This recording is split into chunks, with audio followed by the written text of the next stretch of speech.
Assalamualaikum warahmatullahi wabarakatuh. Selamat kepada rekan-rekan YouTube semua. Semangat selalu dan bisa selalu kita berkarya dan memotivasi relawan-relawan atau keluarga kita. Nah, pada hari ini kita akan mencoba untuk membahas tentang persiapan untuk bisa kita pergunakan di hari tua kita. Yang harus kita persiapkan adalah cara pola mendidik anak. Yang kedua, pendekatan kita terhadap anak. Nah, ini yang harus bekal-bekal yang harus kita persiapkan sebagai orang tua. Nah, sekarang di era kemajuan teknologi ini kita lihat, jangan sampai kita sebagai orang tua lalai atau tidak memperhatikan seorang anak kita. Kenapa saya bilang seperti itu? Bahwasanya anak ini kan tempat kita untuk mengadu. Nah, di zaman sekarang sudah mulai kita lihat banyak anak-anak yang melalaikan seorang orang tua itu. Kenapa? Karena didikannya tadi tidak sempurna di waktu kecilnya. Nah, hari ini kita akan mencoba untuk membahas cara-cara untuk pendekatan diri terhadap anak di masa untuk tua kita nanti. Nah, yang pertama adalah kita harus membiasakan anak itu dekat dengan kita dengan cara contoh. Dari kecil itu kita merawatnya, menyuapkannya nasi, memandikannya, hingga mengantarkan mereka ke sekolah. Nah, itu kan sudah kita lalui kalau kita sudah punya anak gitu kan. Itu udah kita lalui. Bagaimana caranya untuk pendekatan anak, mungkin bagi orang tua yang sudah mempunyai anak gitu kan, tentu sudah mereka lalui. Dan yang belum, mudah-mudahan apa yang saya sampaikan ini sebagai motivasi ilmu untuk berkeluarga gitu kan. Jadi kepada rekan-rekan semua, pada hari ini anak itu banyak yang tidak mau tahu dengan orang tua, ya, cuek gitu kan, dengan dia sibuk dengan kegiatannya masing-masing. Contoh, kita belikan anak itu HP gitu kan.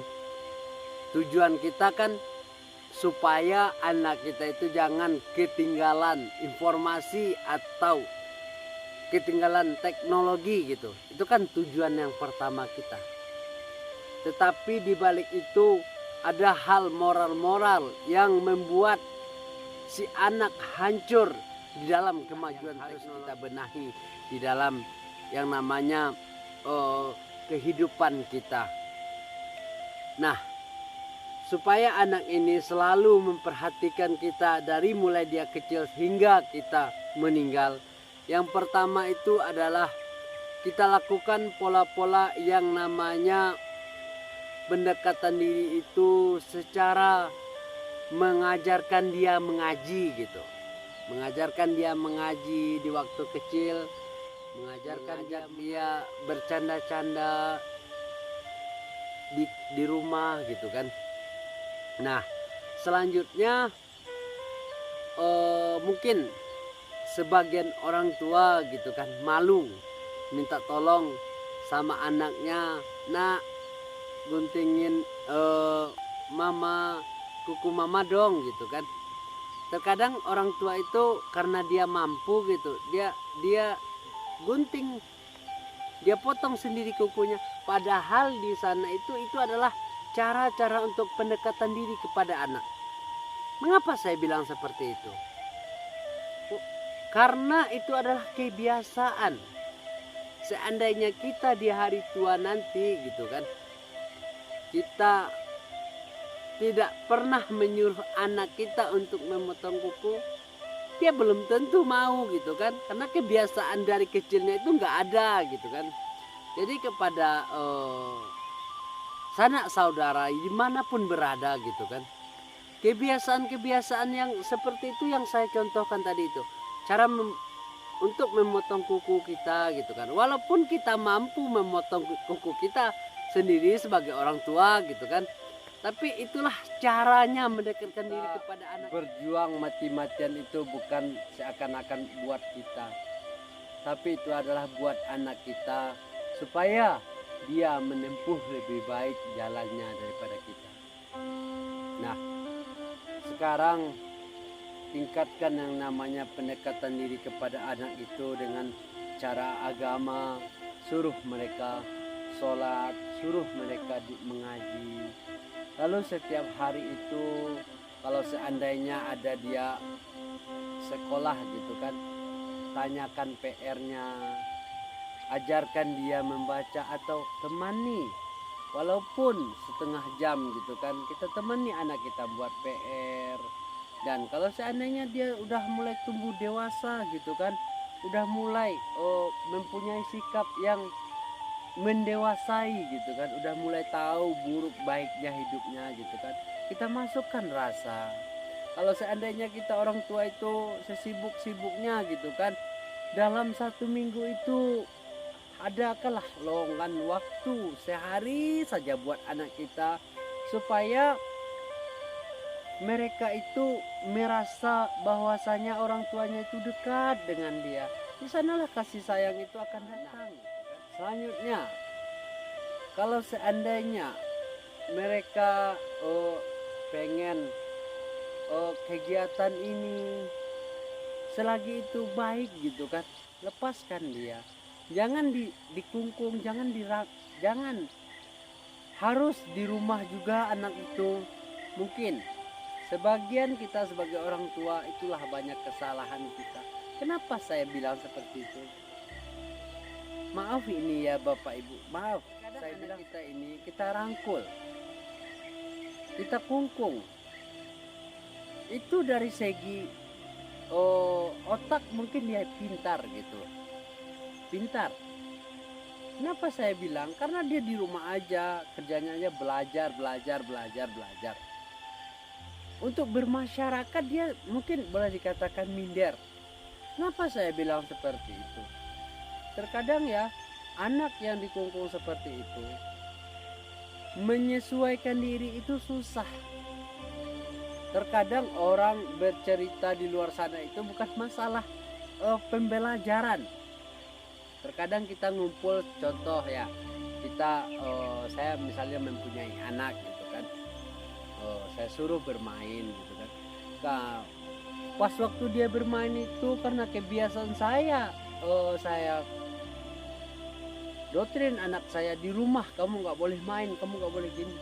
Ketika dia bermain orang temu rame gitu sama dia kan, orang berbincang-bincang masalah misalnya terjadinya pemberontakan gitu antara sopir trapel dengan sopir bus gitu kan. Karena anak saya itu nggak ada ilmu di sana, maka dia yang pertama itu mendengarkan saja.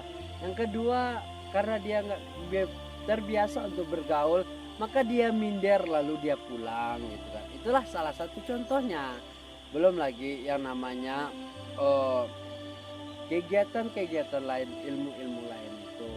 Kalau seandainya anak kita itu sudah biasa keluar, sudah biasa yang namanya komunikasi dengan orang lain, yang harus dipersiapkan. Kenapa saya bilang seperti itu? Terkadang anak itu kemauannya itu berbeda-beda, harus kita paksa. Apalagi di zaman sekarang ini kita lihat kan bahwasanya tidak menjamin yang namanya otak pintar itu akan sukses. Tapi yang membuat kita sukses itu bagaimana cara pola kita untuk menekankan kepada anak kita bermasyarakat, berkomunikasi. kunci kesuksesan itu adalah komunikasi. Kalau seandainya kita tidak ajarkan anak kita berkomunikasi, jangankan dengan orang lain, terkadang anak kita itu dikungkung di rumah itu, dengan kita saja tidak mau dia bicara, apalagi dengan orang lain. Kenapa? Ada dua hal yang kita perlu ketahui. Dia marah sama kita karena kita kungkung mereka terus. Yang kedua, si anak itu merasa minder. Apalah yang harus saya katakan sama papa saya? Apalah yang harus saya bicarakan karena saya tidak ada ilmu? Pasti seorang anak itu berkata seperti itu. Begitu juga dengan di luar sana. Dia mau komunikasi sama orang. Yang dia cuma tahu yaitu apa yang ada di depannya, apa yang ada di sampingnya, apa yang ada di belakangnya. Kenapa saya bilang seperti itu? Karena ilmunya itu terbatas gitu. Kalau di luar sana itu kan boleh kita lihat kan, Pak, kata orang Minang itu alam tak kambang jadi guru gitu. Jadi kita tidak saja belajar dengan guru di sekolah atau dengan orang yang berilmu, tapi kita bisa membaca keadaan alam ini. Di sana ada ilmu dapat kita ambil di dalam sesuatu hal yang kita inginkan gitu kan. Nah, di sanalah perkembangan anak kita itu menjadi suatu luas gitu. Jadi tidak kaku gitu kan, dan tidak apa yang dia pelajari saja dia dapatkan. Nah, contohnya kalau saya bilang seperti itu harus sesuai gitu, harus seimbang. Kenapa saya bilang seperti itu? Pintar iya, bermasyarakat iya. Jadi dua-duanya jalan gitu kan, anak kita menjadi orang yang seimbang otaknya. Nah, tujuannya di anak itu diajarkan gitu kan, tujuannya tuh dalam ilmu itu kalau seandainya ada permasalahan di dalam keluarganya atau dunsanaknya atau sepupunya gitu kan, karena dia berilmu itu dia bisa menyelesaikan. Nah, itu kalau seandainya dia bermasyarakat gitu kan, kalau seandainya mempunyai ilmu yang berkarakter yang baik. Jadi seorang anak itu akan berguna bagi orang yang di sekelilingnya. Kenapa saya bilang seperti itu? Karena dia mempunyai yang namanya bakat atau kemampuan atau mempunyai relasi yang banyak. Di sanalah mereka itu akan dipergunakan. Kenapa saya bilang seperti itu? Karena orang yang berilmu itu pasti akan dicari orang. Tapi kalau kita tidak berilmu, tidak mungkin akan dicari orang. Karena kenapa? Karena di sanalah titik tumpu yang harus kita benahi. Itulah yang harus kita persiapkan di dalam cara pola untuk menjadi anak itu sukses. Belum tentu dengan kita banyak uang itu kita bisa mensupport anak ini, membiayai anak ini, memodal anak ini. Belum tentu dia akan sukses. Kenapa saya bilang seperti itu? Kalau belum ditanamkan karakternya yang bagus atau jiwanya yang tenang dan sifatnya yang keluh kesah tentang kehidupan ini, kalau kita tidak tekankan, maka tidak akan ada hasilnya. Kenapa saya bilang seperti itu? Kita sebagai orang tua itu hanya cuma bisa memfasilitasi, menentukan nasibnya itu seorang anak. Bagaimana cara dia pola untuk mengejar sesuatu hal yang dia inginkan di dalam kehidupannya itu. Gak semua orang miskin atau kayanya nasibnya itu tergantung dengan keuangan dan hartanya. Tetapi cara untuk menjadi sukses itu adalah cara kita mendidik dan mengelola otaknya supaya bersih dan bisa menjadi orang yang pintar. Nah, terima kasih. Semoga apa yang saya sampaikan menjadi bermanfaat. Assalamualaikum warahmatullahi wabarakatuh. Okay, guess we doing just fine. Said I'm not yours, so I say you're not mine.